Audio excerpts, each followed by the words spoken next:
All right, I'm going to describe how we can make maps of exoplanets using planetary dynamics.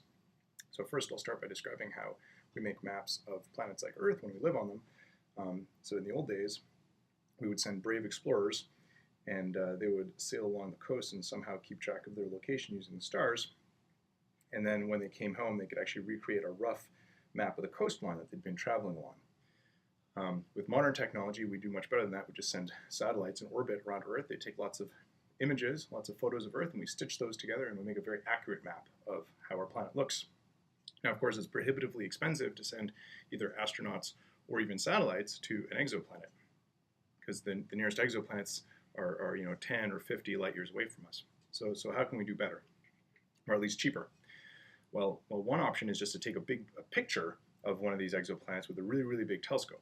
So you can do the math and figure out how big a telescope would have to be if you wanted to spatially resolve the planet, like we do, say, with the Hubble Space Telescope when we're looking at Mars or Jupiter. It turns out you need a very big telescope. You need a telescope about the size of Earth.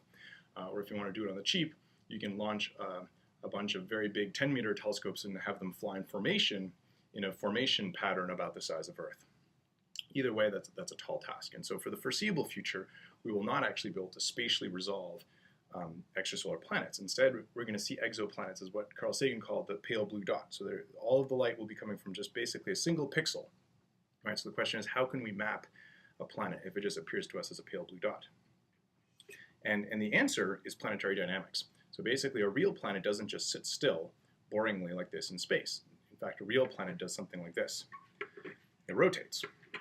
And as it rotates, different features, continents and deserts, forests, oceans, clouds, are rotating in and out of view. It turns out that those changing colors of the pale blue dot can be inverted, and you can actually create a map of where features lie along the equator. So it's basically a one-dimensional map along the equator, telling you where the oceans are and where the continents are along the equator.